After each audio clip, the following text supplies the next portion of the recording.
各位廢佬廢噏嘅兄弟姊妹，你哋有冇諗過去日本旅行會唔會都想租個男朋友陪下呢？今次有位港女真係試咗，結果服到核爆啊！使咗1,800日圓，即係成千幾港紙，租咗一件極品返嚟。聽完我保證你以後都唔敢試。話說位姊妹同個 friend 喺東京上咗個叫 Catalia 嘅網站，揀咗個28歲睇落幾陽光嘅男仔，傾 line 嘅時候英文都算流利㗎。點知見面前1個鐘先自爆唔識英文喎，出到嚟仲大鑊，真人同張相完全係兩個人。黑眼圈大到咧，好似3日冇瞓，額頭又唔 gel，成個毒 L 款，嗨完即刻 dead air， 真係未開始已經想走人。跟住個行程更加尷，個男仔話自己好鍾意食拉麵啊，點知帶人去一風堂㗎？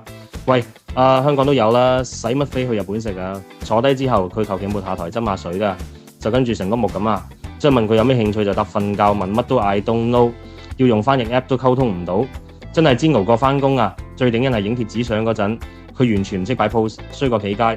最後個女仔頂唔順，提前完場夾咗機鋪公仔就走人，成為1,800日圓，你話咪當交學費先？廢佬，我覺得呢成件事話俾我哋聽3個道理：第一，網上照片信一成雙目失明，唔好以為淨係女仔會開美顏啊；第二，語言不通真係死症，除非你識日文啦，否則真係唔好搞㗎啦。咁第三亦係最重要嘅一點就係唔夠靚仔。你諗下，如果佢好似木村拓哉咁款，仲使乜講嘢啊？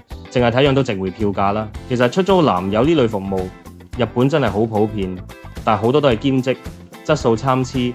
你估真係日劇咁，個個都係山崎賢人咩？所以話，與其使錢租個陌生人嚟監，不如慳翻嚟買多幾個手信好過啦。好啦，今集吹到呢度，你哋有冇試過呢類出租服務呢？留言話我知，記得 like 爆我 channel 同訂閱我廢佬，下次再同你廢噏，拜拜。